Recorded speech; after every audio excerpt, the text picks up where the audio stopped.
The Davinci Resolve Speed Editor.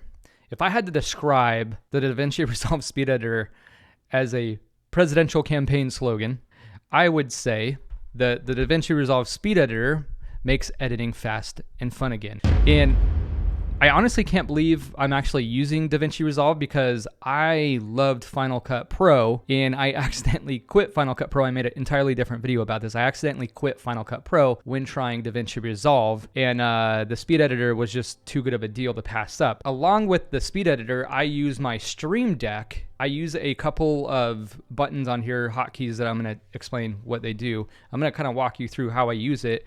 And it just makes me so much faster and it's fun. Like, I don't just have to touch the keyboard all the time.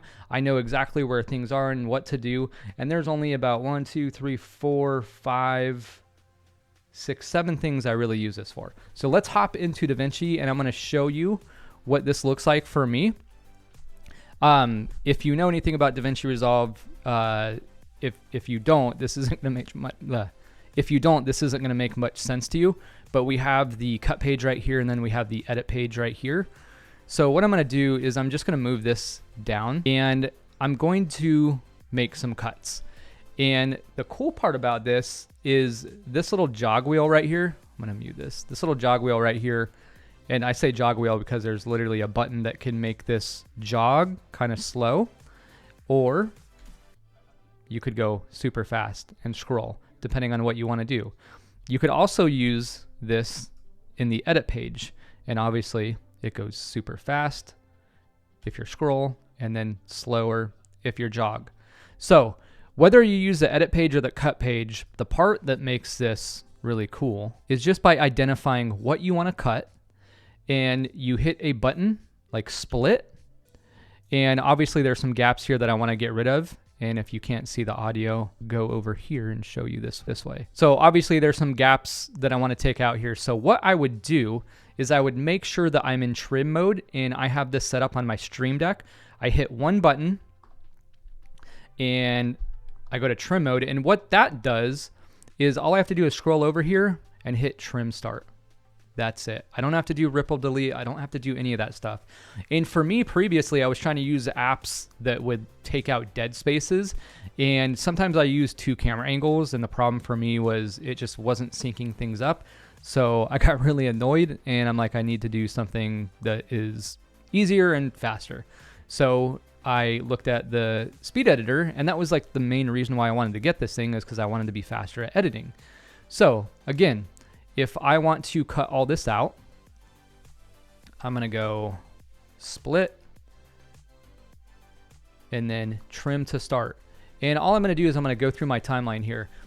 Now, again, you could go back to the cut page and you could do that too. And I know there's a way, I think you could make this bigger. I haven't actually used the cut page very much. Oh, and if you mess up, there's this button here, undo. You just hit it twice and it goes back down. Again, super easy. But let's see if I could figure this out. I may not be able to. There we go. I made it bigger. Okay, so if I want to delete more, I just hit split, go over, cut. Whoops. The reason why I messed up there is because you can't have it selected. So I just go trim to start. And then I could do the same thing. I could also do it the other way, where I go to trim end. And I'm using my Stream Deck at the same time. You can have hotkeys for this too. There's hotkeys for trim to start. You could just have it on your keyboard. It doesn't matter. But I find it's much easier to have 2 hands where you split, trim to start. And what I will do is I will literally just go through the entire way, start to finish, and I'll just do this. Now, the other cool part about this, and the other thing that I use this for, is you have trim in. So look where we are right now. And say I want to go in a little further. What I can do is I can bring this all the way over if I wanted, or if I want to go the other way, trim out, I can bring it closer that way. So let me undo that really quick and show you the other way to do it. So say I leave a gap, right? I didn't get enough, or I see a little bit more that I want to get rid of to cut. all I would do is I would go trim to start, or, whoops, that didn't work. I would do trim the end. I'm gonna undo it. The other way is hold this and use a jog wheel to move it exactly where you want it. I don't use this often.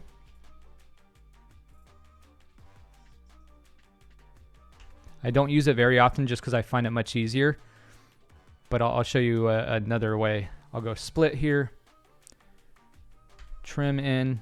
I think it takes more time. And I think it's just much easier to go through here, hit split, trim to start. And I think it's worth the price. You end up getting Davinci Resolve, in my opinion, I think for free, because the Speed Editor is only like $295. Davinci Resolve is, I want to say, $100. Don't quote me on it specifically, but when you get both of them, you end up only paying $100 for Davinci Resolve because it comes with Davinci Resolve. So to me, it's a win-win. The other thing that I use this for, aside from that, is just undo, hitting it twice. That's it. You could go full view if you wanted to, go in and out. They have ripple delete, which I honestly don't mess with ripple delete too much, because I always do trim to start, and I've actually messed things up a few times. So let me go split right here and see if triple or ripple delete works. Oh, it worked for me that time. When I use it in the edit page, it's not so forgiving sometimes. Let me see if it worked. I don't know why it's working for me now. Anyway, I just don't think ripple delete's necessary for what I want to do. But anyway, that is my process. I just wanted to share with you how simple this thing is to use. I cannot recommend this thing enough. There is a lot of other things that you can do with this. So all in all, I think it's worth it. If you've been thinking about getting it, I would get it just because it makes my life a lot easier. And this is coming from somebody that has used something like Finalcut Pro in the past, who has loved Finalcut Pro and just fell in love with Davinci Resolve even more. Sorry, Finalcut Pro. But anyway, hope you enjoyed this video. I'll see you guys on the next one.